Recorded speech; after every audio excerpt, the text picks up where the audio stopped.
tidur, setiap mau sholat diganggu terus. Seolah-olah nggak boleh. Dan waktu itu dia meleng, lagi tidur, tidurnya ngenongkrong. Ya namanya orang kan posisi pengen yang enak katanya gitu. Nggak taunya dia tertidur tapi kayak mimpi didatengin nenek-nenek pakai tongkat, pakai jubah hitam, rambutnya putih, terus mukanya kayak yang kerut gitu katanya, serem. Jadi dia nongkrong, tiba-tiba kayak ada yang ngerogok di ini gitu, di dalamnya. Dan dia langsung ngerasa mules waktu itu tuh, langsung brol tuh kemana-mana. Panggillah suaminya yang lagi dinas itu, langsung pulang bawa ke rumah sakit. Jadi kita kan nggak tahu ceritanya seperti apa. Begitu pulang dari rumah sakit tuh, kok bisa keguguran, jatuh taneng gitu kan. Saya tanyain kan, nengokin gitu. Enggak teh, enggak jatuh, enggak apa teh. Jadi kejadiannya begini gitu ceritanya. Begitu udah 5 hari pulang dari rumah sakit, dia mau izin pindah. Kata mama suruh pindah aja, jangan di sini.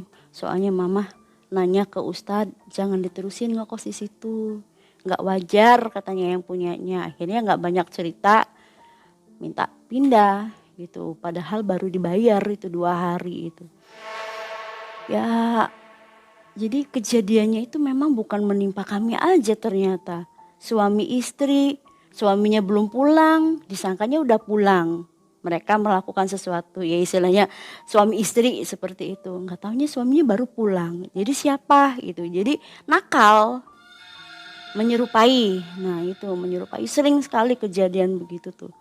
Dan akhirnya kan pembersihan, diruqyah apa itu sampai muntah. Si ibu itunya tuh yang sering melakukan yang menyerupai suaminya itu, ya suaminya kan nggak pernah merasa gitu. Akhirnya kan marah sampai bertengkar hebat, hampir mau cerai, disangkanya bawa selingkuhan ke situ gitu.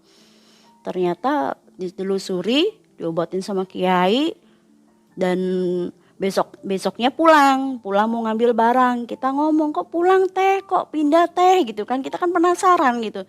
Kok pindah teh, ada apa? Kata cerita. Begini, oh berarti kan bukan saya aja, ternyata yang ini gitu kan, sampai anak kos pun diganggu gitu. Otomatis jadi udahlah, membulatkan tekad saya untuk pindah gitu, daripada nanti anak saya jadi korban. Apalagi ini yang suami istri aja diganggu, sedangkan anak saya kan masih perawan, masih gadis gitu kan.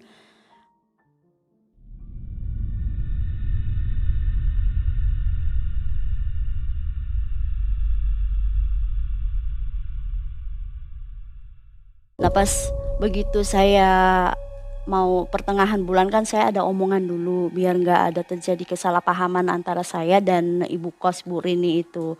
Ibu mungkin bulan depan saya nggak bisa terusin ya. Emang kenapa? Ada apa? Katanya nggak enak ta, nggak betah ta. Jadi perangainya selalu keras gitu. Di situ saya dimaki-maki sama si Ibu Rini tuh. Wah katanya, kamu udah kemasukan omongan orang begini. Bukan Bu, saya mau pindah itu biar lebih deket lagi sama sekolah anak saya gitu. Jadi ada alasannya gitu Mang E. Soalnya kasihan masih jalannya jauh kalau dari sini. Naik ojek tanggung gitu kan. Harus bayarnya sama dengan jauh atau dekatnya gitu. Udah dasar aja katanya gitu. Enggak Bu, kita nggak ada maksud apa-apa gitu. Akhirnya pelan-pelan kami tuh barang-barang tuh dipindahin sedikit. Jadi kan tinggal bawa barang yang berat aja gitu. Begitu pertengahan bulan, tahu saya sama anak saya mau pindah, digangguin terus. Itu mulai gencar gangguan tuh. Ya anak saya mau ke kamar mandi ngeliat kaki, belatungan semua katanya kakinya di dapur tuh. Heboh teriak, apa deh? Ada kaki belatungan semua katanya. Di mana? Itu di pojok. Saya lihat nggak ada. Terus mau berangkat sekolah pagi aja diganggu. Ada rambut katanya di kamar mandi, ngegantung gitu. Tapi nggak ada orangnya. Ada rambutnya aja ngejuntai gitu kan. Jadi merasa kayak biar nggak terungkap gitu bahwa dia itu pesugihan. Jadi setelah suaminya dicerai itu, dia melakukan mungkin pesugihan apa lagi, dan harus menikahi 40 perjaka gitu, bujangan. Itu tuh infonya dari tetangganya yang nganter. Tetangganya itu ya memang nggak suka gitu ya, ngantor kemana-mana nggak dikasih apa-apa, cuma dimarah-marahin aja gitu. Maksudnya yang nganter Yang melakukan ritual, nganternya si Bu Rini-nya itu melakukan ritual, ritual. iya iya. Karena Bu Rini kan nggak bisa nyetir mobil, jadi nyuruh orang untuk nganter Bu Rini ke tempat. Dibocorkan lah Iya ya. dibocorkan lah, karena apa? Karena sudah terlalu banyak korban. Ternyata bukan orang lain aja, kata si bapak itu, si driver itunya itu bilang, bukan bukan bukan orang sininya aja Bu, katanya yang jadi korban. Loh emang bener Pak? Iya katanya banyak korbannya, termasuk keponakannya dia sendiri. Tanpa sakit, tanpa apa, jadi anaknya tantenya korban. Gak sakit gak apa meninggal, kayak gitu. Kebanyakannya kejanggalannya setelah dimandiin itu ada telapak tangan di dadanya. Dan itu telapak tangannya itu besar gitu. Blok gitu kan. Kalau tangan kita kan segini, paling gede-gedenya segimana sih, itu sih lebih besar lagi. Jadi di sini ada kayak bekas tangan.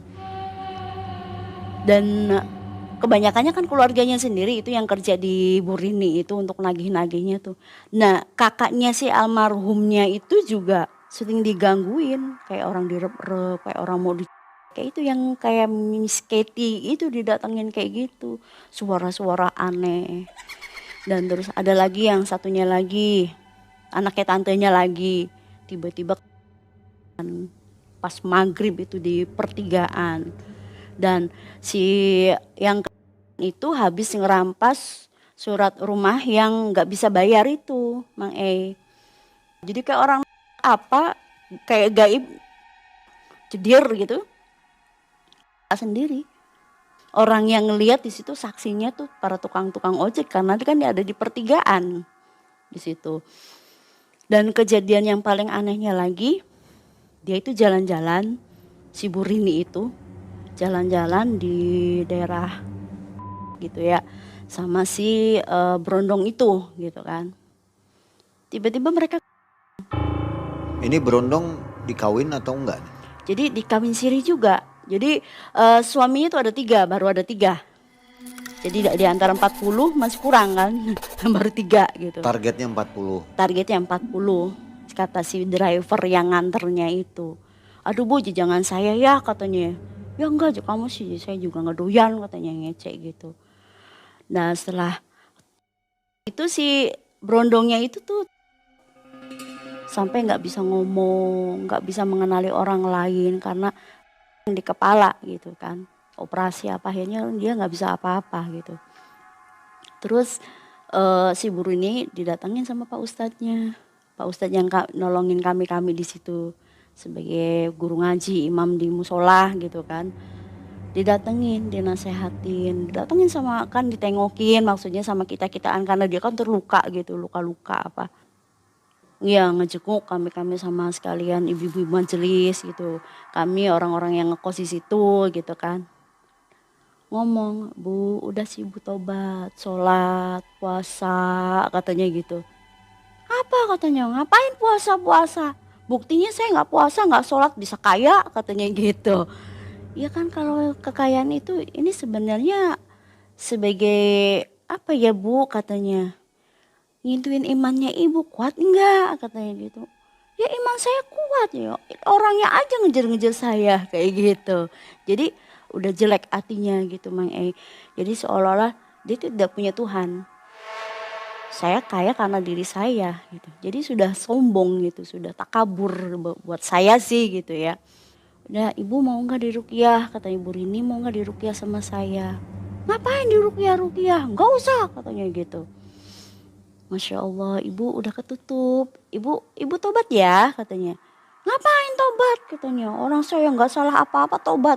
Orang saya nggak ngelakuin apa-apa tobat katanya. Seolah-olah dia menjadikan dirinya itu adalah seorang Tuhan gitu. Orang pada nurut semua kok sama saya. Orang pada butuh sama saya. Saya banyak uang. Saya bisa nyuruh siapa aja katanya.